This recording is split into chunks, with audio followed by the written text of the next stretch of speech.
Graça e paz, irmãs. Vamos abrir as nossas Bíblias no capítulo 1 do Evangelho de Jesus Cristo segundo Lucas. Eu tenho que correr porque o nosso tempo não dá para ficar esperando, né? O tempo não espera. Já dizia mestre Cazuza, mas Deus mostrou isso desde o início. Capítulo 1 do Evangelho de Jesus segundo Lucas, está escrito a partir do versículo 26. No 6º mês, foi o anjo Gabriel enviado da parte de Deus para uma cidade da Galileia, chamada Nazaré, a uma virgem desposada com certo homem da casa de Davi, cujo nome era José. A virgem chamava-se Maria. E entrando o anjo onde ela estava, disse: Alegra-te, muito favorecida, o Senhor é contigo. Ela, porém, ao ouvir esta palavra, perturbou-se muito e pôs-se a pensar que significaria esta saudação. Mas o anjo lhe disse: Maria, não temas, porque achaste graça diante de Deus. Eis que conceberás e darás à luz a um filho, a quem chamarás pelo nome de Jesus. Este será grande, será chamado Filho do Altíssimo. Deus, o Senhor, lhe dará o trono de Davi, seu pai. Ele reinará para sempre, e sobre a casa de Jacó e o seu reinado não terá fim. Então disse Maria ao anjo: Como será isso? Pois não tem relação com homem algum. Respondeu-lhe o anjo: Descerá sobre ti o Espírito Santo, e o poder do Altíssimo te envolverá com a sua sombra. Por isso também o ente santo que há de nascer será chamado Filho de Deus. E Isabel, tua parenta, igualmente concebeu um filho na sua velhice, sendo este já o 6º mês para aquela que diziam ser estéril. Porque para Deus não haverá impossível em todas as suas promessas. Então Maria disse: Aqui está a serva do Senhor, que se cumpra em mim conforme a sua palavra. E o anjo se ausentou dela. Amém? Pode sentar. Parece até Natal, não é? Mas é coisa de mulher.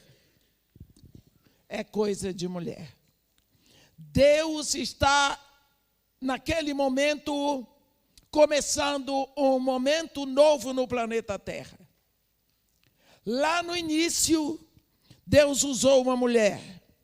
Começa o Novo Testamento aqui com 2 mulheres. Deus vai usar 2 mulheres. Uma que é velha, e quem diz que ela é velha é o anjo Gabriel. Não sou eu que estou chamando Isabel de velha. Foi o anjo Gabriel que disse: Isabel, tua parenta, igualmente concebeu um filho na sua velhice. Então, foi o anjo Gabriel que disse que Isabel era velha. Então, aqui, nós vemos Deus começando um trabalho totalmente novo na terra, usando 2 mulheres. Uma jovem, uma velha. 2 mulheres. 2 gerações. O mais lindo que nós vemos é que ele vai usá-las como mulheres. Ele vai usá-las como mães. Ele vai usar o seu ventre, os seus seios. E nós vemos que a jovem é virgem e a idosa é casada. O que nós precisamos notar aqui é que João Batista, que estava no ventre de Isabel e já estava no 6º mês, pelo que o anjo disse a Zacarias, ele era cheio do Espírito Santo desde o ventre. Olha o que o anjo diz para o pai dele, Zacarias, no versículo 15. Este será grande diante do Senhor, não beberá vinho nem bebida forte, e será cheio do Espírito Santo já do ventre materno. Então aqui nós temos uma jovem que tem o Filho de Deus no ventre. E nós temos uma mulher idosa que tem o precursor do Messias, um profeta que desde o ventre já está cheio do Espírito. Então vamos ver Deus agora começando um novo momento na terra. O que vai acontecer? Assim que o anjo diz para Maria que Isabel, a parenta dela, estava grávida no 6º mês, qual foi a atitude dessa jovem? Ela pensou, uma mulher velha, como diz o anjo, idosa, para melhorar para nós.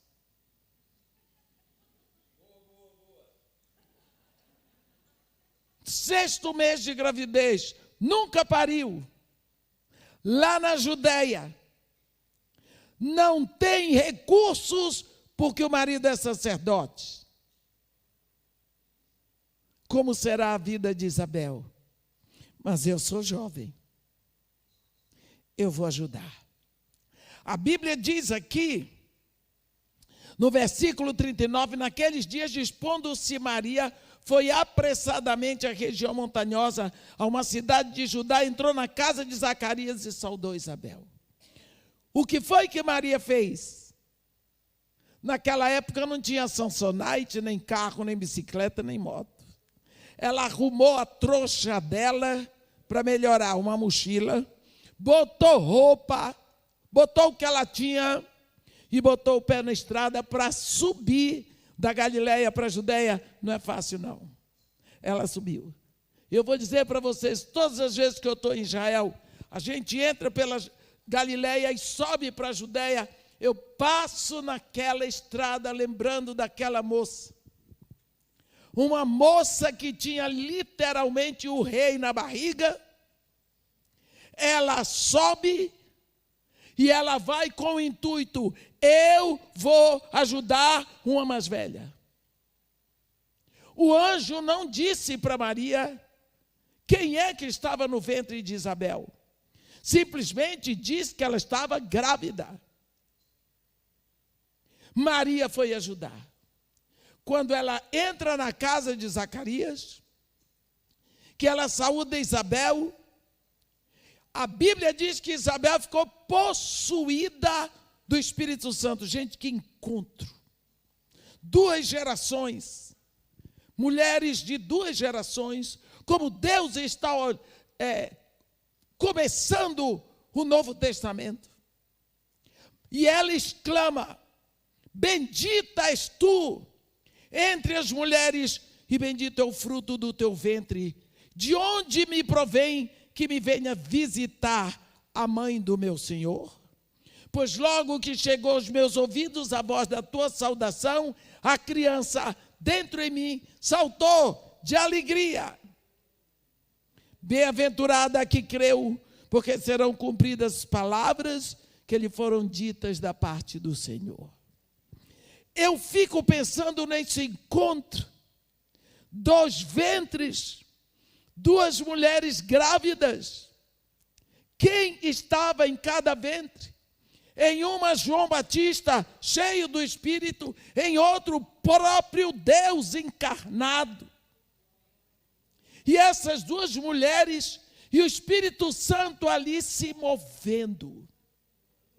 Primeiro de tudo, nós não vamos ver Isabel se sentindo inferior, porque o que estava no ventre de Maria era superior ao filho dela. Isabel não se sentiu inferiorizada por causa disso. Isabel não criticou Maria. Isabel não teve inveja de Maria. Pelo contrário, ela abriu a boca e louvou a Deus e exaltou aquela situação com satisfação. A mais velha não teve inveja da mais nova. E a mais nova não se sentiu tão importante, tão superior por ser a mãe do Messias. Ela se dispôs para ajudar, ela se dispôs para cuidar. Nós vemos a palavra dizendo no versículo 56, Maria permaneceu cerca de 3 meses com Isabel e voltou para casa. O que significa que Maria ficou até João Batista nascer. Ela ficou carregando o cântaro do poço, lavando a roupa na potassa, cozinhando, ajudando a parenta velha, grávida, que não tinha condição mais de fazer nada nos últimos meses de gravidez. Ela fez, ela ajudou, ela se dispôs. O que foi que Maria ganhou com isso? Experiência. Ela aprendeu tudo sobre os últimos meses de gravidez. Ela aprendeu tudo sobre o nascimento de uma criança. Na hora que ela se viu sozinha no estábulo para parir o filho dela, ela sabia tudo o que precisava, como deveria agir, como seria tudo, porque ela tinha estendido a mão para Isabel, para o nascimento de João Batista. E todas as vezes que a nossa mão está aberta para dar, ela está aberta para receber. Maria levou a experiência e a satisfação de ter sido útil. Nós vivemos num contexto hoje, na igreja, em que nós temos um ministério como mulheres idosas. Nós temos um ministério. Lá em Tito 2, no versículo 3, o apóstolo Paulo aconselha a Tito, que está pastoreando a igreja, quanto às mulheres idosas, semelhantemente que sejam sérias em seu proceder, não caluniadoras, não escravizadas a muito vinho, sejam mestras do bem, a fim de instruírem as jovens recém-casadas a amarem ao marido e a seus filhos, a serem sensatas, honestas, boas donas de casa, bondosas, sujeitas ao marido, para que a palavra de Deus não seja difamada. Então, aqui fica claro para nós que nós, as idosas, temos um ministério certo dentro da igreja, evangélico, doutrinário, chamado para a mulher idosa na igreja. Está aqui escrito em Tito 2, a partir do versículo 3. Quantas vezes nós temos visto as mais velhas criticarem as mais jovens? Criticamos o seu modo de vestir, o seu modo de ser, a sua maquiagem, às vezes as suas tatuagens. Viramos o rosto, até que agora melhorou, que acabou um pouco aquela história de mini saia. E quantas vezes nós temos visto uma competição das mais velhas, querendo ser igual às mais jovens, e viram as vovós piriguetes dentro da igreja, não é? As vovós piriguetes tem por aí, viu? Eu não sei aqui na oitava, mas tem por aí. Quando nós vemos a atitude, Isabel não se sentiu inferiorizada, porque Maria era a mãe do meu Senhor e ela era mais jovem. Quantas vezes nós sentimos que pode acontecer a inveja, porque a mais jovem é linda, é elegante, sabe se vestir, é inteligente, tem títulos, e nós olhamos para trás e vemos, eu não tive nada disso, eu não tive essa condição, eu não aprendi essas coisas. É difícil para uma mulher jovem, às vezes, começar um ministério na igreja, um chamado de Deus, porque as mais velhas que estão sentadas no banco há tanto tempo, não aceitam aquele ministério jovem. Procuram impedir, porque ficam ofendidas que nunca apareceram. Meus irmãos, minhas irmãs, o corpo tem espaço para cada membro. Tem um momento em Cantares em que a moça diz: temos uma irmãzinha que ainda não tem seios. Que faremos quando ela for pedida? Ela ainda não tem seios. Então vem a resposta: se ela for um muro, edifiquem sobre ela uma torre de prata. Mas se ela for uma porta, cerquem-na com cedro, com tábuas de cedro. Por quê? Cantares capítulo 8, versículo 8. Está escrito, vou ler de novo. Temos uma irmãzinha que ainda não tem seios. Que faremos a esta nossa irmã no dia em que for pedida? Se ela for um muro, edificaremos sobre ele uma torre de prata. Se for uma porta, cercá-la-emos com tábuas de cedro. O que significa? Que todos aqueles que estão na congregação, eles vão produzir, porque esta é a vontade do Pai, que você produza muito fruto. O Pai é o agricultor que está esperando o fruto. E todos nós estamos capacitados para isso. E todos nós temos o potencial na hora certa. Mas cada um produz aquilo que tem que produzir. Uma vez, aqui, eles dizem, temos uma irmã que não tem seios. Ainda não. O que significa? Ela ainda não pode amamentar. O seio vem na hora certa, com o objetivo certo. Os seios não são para a elegância da mulher. Os seios são 2 mamadeiras. Você vê que seu seio não produz leite antes que você venha a parir o filho.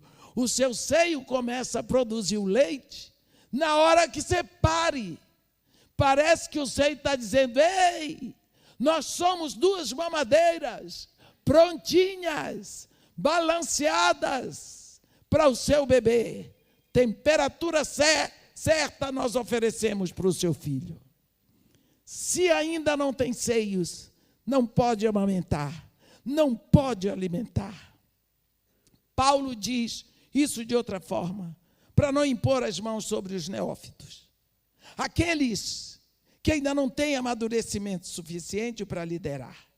Então é preciso que chegue o momento do seu desenvolvimento, da sua maturidade, em que você vai poder amamentar, você vai poder alimentar os outros irmãos. Mas ela não pode, essa irmãzinha ainda não tem seios. Mas e no dia que ela for pedida em casamento? Como é que vai fazer com ela? Aí vem a resposta. Você tem que observar se ela é um muro ou se ela é uma porta. Qual é a atuação do muro? O muro é silencioso.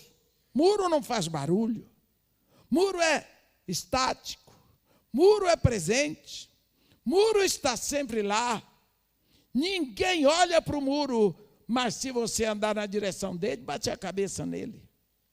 O muro estabelece limites. O muro está sempre pronto. Então, se ela é esse tipo de pessoa, silenciosa, presente, tem pessoas assim, que não fazem barulho, não falam, mas elas estão sempre presentes. Eu ando com um muro. A Ângela é um muro. A Ângela está sempre ali, antes que eu chegue na cidade, ela já viu. Mas não se ouve a voz. Não se ouve a voz. E quando fala é muito baixinho. Eu digo, hein? Não estou ouvindo. Muro. É aquela pessoa que estabelece o limite. Ela está presente, mas ela não se mostra. Mas ela está ali. Ela vê coisa do arco da velha. Ela vê tudo, ela observa tudo. Ela vê coisa que eu nunca pensei. E isso porque vai fazer Uma cirurgia de catarata, imagina quando tiver feita. É muro. Então, se for assim, coloque sobre ele uma torre de prata. Deixe que ele cresça, essa pessoa cresça na visão da redenção, do preço pago. Para que essa pessoa tenha sempre a visão voltada para o grande amor de Deus. Mas, se for uma porta, porta é diferente de muro. A porta você abre e fecha, abre e fecha. É aquele tipo de gente dentro da igreja que está em todo lugar. Ela fala, ela grita, ela anda, ela convida, ela liga, ela está em movimento. Então, seque-o com uma tábua de cedro, porque o cedro perfuma. Para que ela perfume aonde ela passa, para que ela não saia exalando mau cheiro. Ela está em todo lugar espalhando o que é fofoca, maledicência, crítica dos outros. A Bíblia diz que a mulher idosa, ela tem o objetivo na igreja de ser conselheira das mais jovens. Quando nós somos jovens e casamos, nós não sabemos o que é ser esposa, porque nós não fizemos estágio. Nós não sabemos o que é ser mãe, nós nunca parimos antes. Mas nós somos mães. Você casou, você entra na igreja, quando sai de lá, lua de mel, eita, coisa boa. Agora você vai começar a ser esposa. Agora. Você nunca foi. Então você não sabe como é. Você imagina, você vai tentar copiar sua mãe. Você vai tentar uma opção de coisas, mas acontece que você casou com um homem que sua mãe não casou. Então o seu jeito de lidar vai ser outro.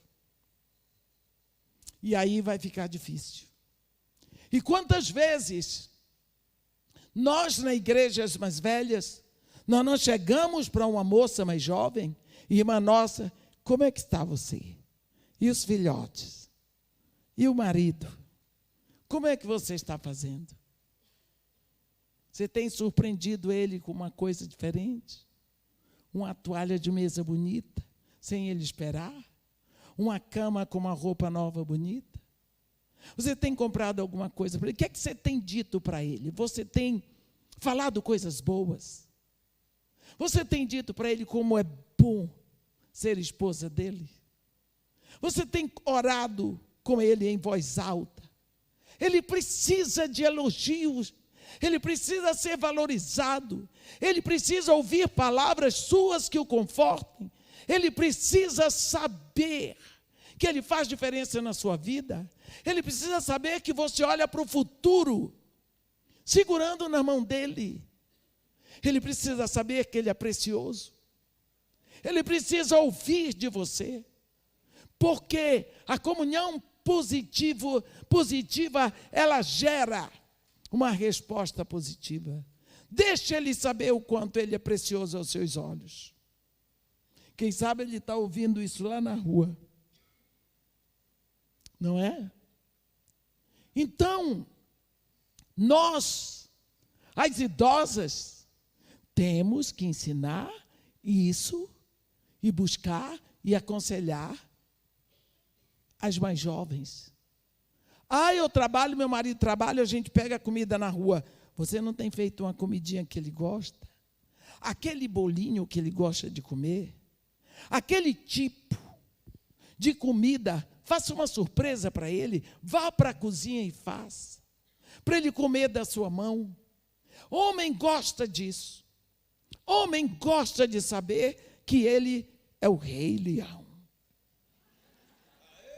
Ele gosta disso, ele precisa disso. Esses são conselhos que ele diz aqui, sejam sérias em seu proceder, não significa amarguradas, mas os erros que nós já cometemos, nós não podemos permitir que as nossas irmãs mais jovens venham a cometer, para que nós possamos instruir as recém-casadas. Primeiro, amarem o seu marido. Porque quando você casa, é que você vai descobrir os defeitos dele. Antes, ele não conhecia os seus, nem você os dele. Só que agora você vai conhecer esse marido com os defeitos que você não via antes. Então, é preciso que haja um suporte da mais velha, para ensinar a mais jovem como conviver com isso, como amar esse marido com esse defeito, com essa necessidade que ele tem, como lidar com seus filhos, discipliná-los, como ser sensata, ajuizada, honesta, bondosa, boa dona de casa, cuidando da casa, sabendo que aquela é a única casa que se chama lar. Lar não se compra, meus irmãos. Casa se compra, mas um lar se constrói. E se constrói, glória a Deus, porque você pode ter 50 casas, mas aquela onde você mora é o seu lar. Isso você vai construir com oração e com muita renúncia. Você vai engolir muito sapo e às vezes o brejo todo. Então, quando você for conversar com uma irmã mais jovem, você tem que dizer para ela: minha filha, é difícil mesmo, relacionamento é difícil, e eu já passei por isso. A senhora, passei. Mas eu vou ficar engolindo o tapo. Você tem que engolir o brejo todinho. Olhe lá para frente. Olhe lá para frente. Você está construindo um relacionamento. Esse é o nosso papel. Como idosas, nós vemos aqui, acho tão linda essa jovem Maria, ela indo atrás de Isabel, como quem diz: me ensina como é. Eu quero aprender contigo. Essa história de gravidez, ela era virgem. Eu quero aprender contigo essa história de gravidez. Eu quero viver contigo, Isabel, esses momentos das dificuldades dos 3 últimos meses. Quem já ficou grávida sabe. Chega uma hora que você não tem posição nem para dormir, né? Barriga para cima não dá. Vira de lado, tudo vem para o lado só. Dói a coluna. Então, Maria aprendeu tudo isso com Isabel. As duas foram beneficiadas. E Deus operando nessas 2 gerações, nessas 2 mulheres. A mesma coisa Deus continua querendo fazer na sua igreja. Que as mais velhas possam viver com as mais jovens, ensinando o que a experiência já deu a elas. Experiência fala muito alto. Aquilo que eu já apanhei, eu não quero que as minhas irmãs apanhem. O que nós vemos muitas vezes é uma guerra que se levanta entre sogra e nora, 2 gerações. A minha nora tem idade para ser minha filha. Só porque não nasceu do meu ventre? O perfeito é meu filho. O meu filho é perfeito. Coitadinho dele, a moça é que é difícil. Não é? É sempre assim. O meu filho é o marido dela.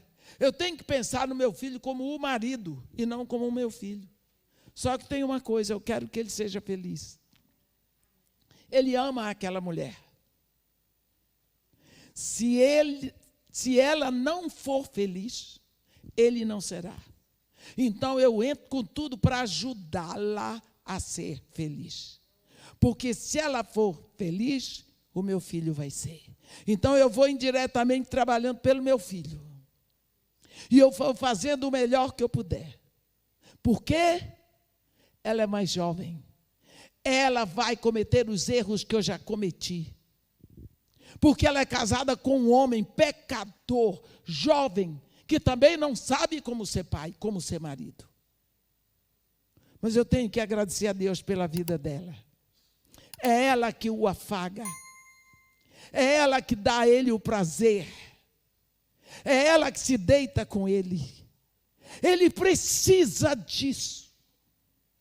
Quando Deus disse, não é bom que o homem esteja só, Ele não criou uma velha para Adão. Ele fez uma mulher novinha. Então, você leva o seu filho até um ponto. Chega uma hora que você tem que entregar para uma garota mais jovem. Abençoe, ame e ajude.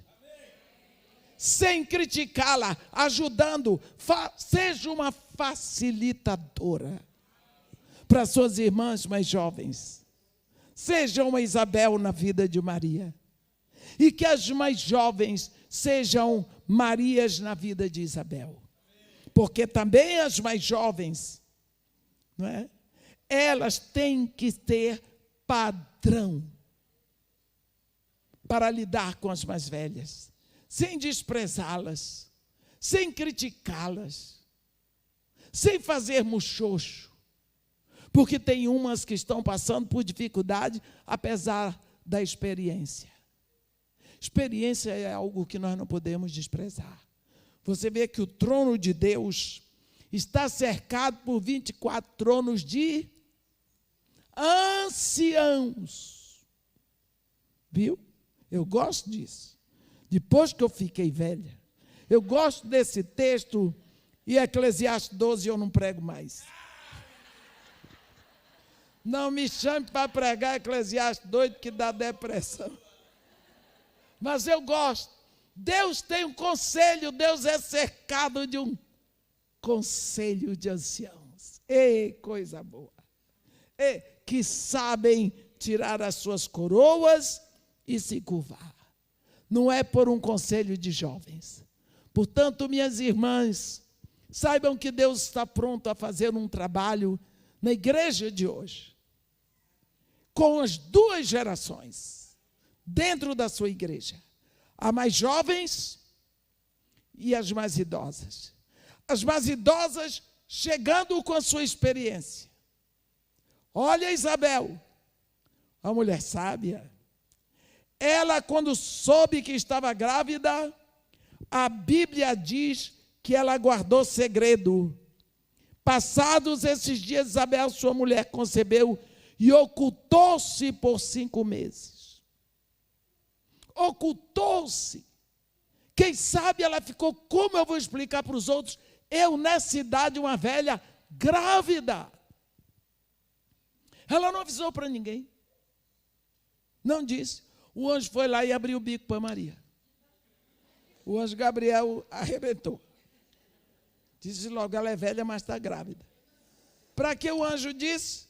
Porque Isabel estava precisando de ajuda, mas estava recolhida, sem saber como explicar. Então, o que eu quero que nós possamos pensar hoje é que não precisa pregar a Bíblia, pregar a palavra de Deus num púlpito ou na televisão. Você tem um ministério como jovem, você tem um ministério como velha. Crie juízo. Chame a sua irmã mais jovem. Procure orar com ela pelos filhos dela. Vou lhe dizer uma coisa, sempre precisa. Orar pelo marido, orar pelo lar, orar pelos filhos dos outros, é sempre necessário. Isso é uma profecia que você pode dizer, minha irmã, vem cá, vamos orar pela nossa casa, porque eu sei que nós precisamos. Profecia nota 10, todo mundo precisa. Todo mundo precisa. Não há um. É mesmo que você entrar num táxi e dizer, enquanto o senhor dirige, deixa eu orar pelo senhor. Se for testemunho de Jeová, ele não quer. Mas eu não entro nesses táxis. Então, mas qualquer outro, chega, tem uns que choram. O que eu quero dizer para vocês, tenha um ministério para nós. Arregace as mangas e comece a orar e mostrar e pedir a Deus que lhe mostre aquelas minhas irmãs, que estão precisando que você compartilhe a sua experiência com ela. Faça disso um mover e Deus há de lhe abençoar.